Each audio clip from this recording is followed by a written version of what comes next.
Je connais un homme en Christ, 2 Corinthiens 12:2, jusqu'à ce que nous soyons tous parvenus à l'état d'homme fait à la mesure de la stature parfaite de Christ, Éphésiens 4:13. En effet, ce n'est pas à des anges que Dieu a soumis le monde à venir dont nous parlons.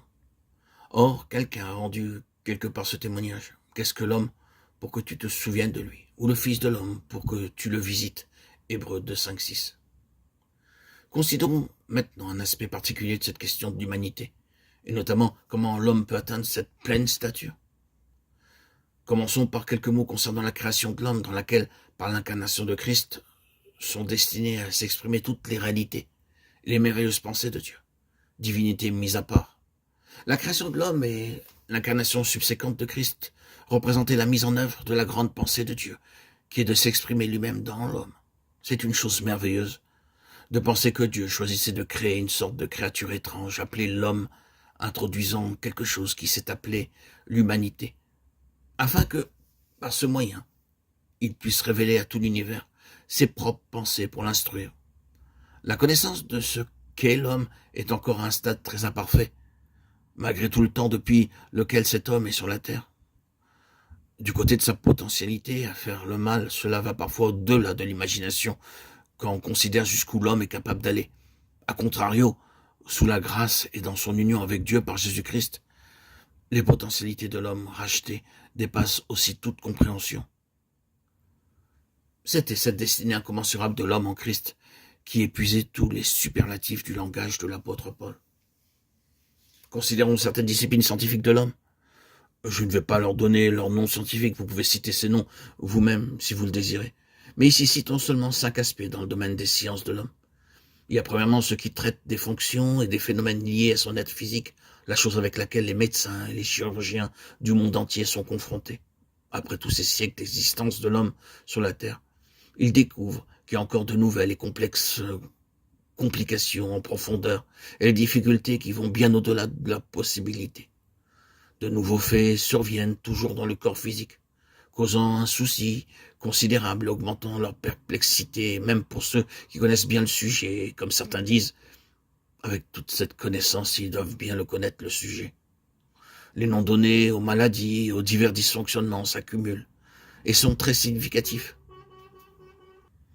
Dans le domaine du corps humain, il y a encore après tout ce temps, malgré toutes ces études, les recherches et la connaissance, une profondeur insoupçonnable. Cela va bien au-delà de la capacité des experts. Ils sont ainsi souvent arrêtés, perdus face à un problème. Et les questions de reconstruire entièrement ce corps humain, cette vie physique, et de la perfectionner. Mais c'est bien loin de pouvoir être jamais réalisé. Cela tombe en panne, jusqu'en ils pensaient pouvoir y parvenir. Deuxièmement, il y a la science de l'esprit humain, très développée au cours de ces dernières années. C'est un nouveau concept, un nouveau monde, et beaucoup se consacrent intégralement à son étude, à son exploration. Oh, c'est un monde merveilleux, ce royaume de l'esprit humain. Il est sondé, analysé, étudié. Mais vous savez bien que ce domaine de l'esprit humain est encore bien loin d'être saisi par des experts. Il défie encore les meilleurs efforts pour résoudre les problèmes posés et pour le faire bien fonctionner. Ensuite, il y a un troisième domaine, celui des relations humaines. Des êtres humains vivant ensemble, que ce soit entre deux personnes, des communautés ou des nations. C'est ce qui est appelé la société ou les relations humaines. C'est encore un département d'études et d'enquête qui requiert un dur labeur à plein temps, des vies entières occupées et un nombre considérable de gens. C'est un monde si complexe. Vous le savez bien, ne serait-ce que quand cela concerne seulement deux personnes. Alors, quand vous avez affaire à un plus grand nombre, vous comprenez mieux quel fardeau Paul avait. Et il fait référence presque avec un gémissement. Et sans parler d'autre chose, je suis assiégé chaque jour par les soucis qui me donnent toutes les églises. 2 Corinthiens 11:28.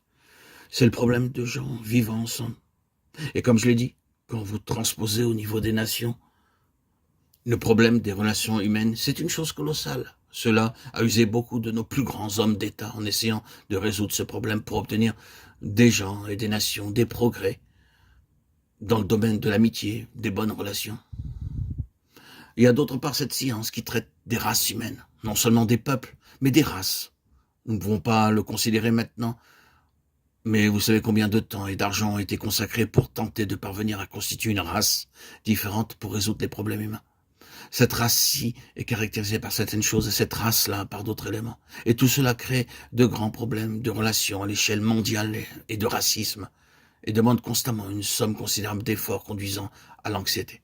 Cependant, le problème racial est, à ce jour, aussi grand que jamais. Un regard sur certaines parties du monde démontre que le problème racial dépasse l'homme. Et enfin, il y a ce domaine, qui est encore une science à part entière qui traite de la nature humaine, et particulièrement du péché ou du mal dans la nature humaine. Bien, cela a occupé l'homme depuis le commencement, ce péché dans la nature humaine. Ce mal, cette nature humaine méchante. Quel monde, quel océan, quel abîme. Ici, vous avez 5 grands mondes, une constellation de mondes, formant même tout un univers, tous reliés à l'homme lui-même, au genre humain. Tout cela est apparu quand l'homme a été introduit, tout cela est rattaché à l'humanité, avec cet être appelé homme.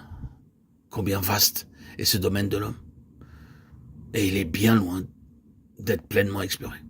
Maintenant, pourquoi tout cela? Ce n'est pas seulement un sujet digne d'intérêt, une simple pensée introduite sans plus. Cela conduit à quelque chose. Christ est l'incarnation de tout cela, dans une nouvelle humanité, introduisant une humanité voulue par Dieu. Et sa venue est aussi en rapport avec ces 5 domaines appartenant à l'humanité. Il règle ce problème de la vie physique de l'homme, et tout ce problème de la vie physique de l'homme va être résolu dans l'humanité de Jésus-Christ. Lorsque ce corps corruptible aura revêtu l'incorruptibilité, et que ce corps mortel aura revêtu l'immortalité. 1 Corinthiens 15, 54. Quand ce corps de notre corruption aura été rendu conforme à son corps de gloire, Philippiens 3, 21. Tout ce problème du monde physique de l'homme sera enfin résolu. Et ce n'est pas juste une déclaration de fait concernant un certain temps futur. Il nous a donné cette vie, et ainsi même maintenant, dans un corps de corruption, nous pouvons connaître le pouvoir de sa résurrection, nous pouvons connaître une vie qui triomphe de cette corruption jusqu'à ce que Dieu en ait terminé avec nous ici-bas. Nous avons cette vie qui nous est donnée maintenant, afin que nos corps mortels permettent par l'Esprit divin la réalisation d'une œuvre divine ici sur cette terre, contrairement à toute possibilité humaine. Nous aurions pu mourir, très certainement bien des fois, mais il y a eu une vie en nous qui triomphe jusqu'à ce que notre travail soit achevé. Il a résolu le problème de ce monde physique et en nous accordant la vie éternelle, il a déjà apporté la solution. Et c'est sur cette base que ce corps sera conforme au corps de sa gloire. Alors s'accomplira la parole qui est écrite, la mort est engloutie dans la victoire. 1 Corinthiens 15, 54. Et ce qui est vrai dans tout ce domaine physique de l'homme est vrai aussi pour les autres.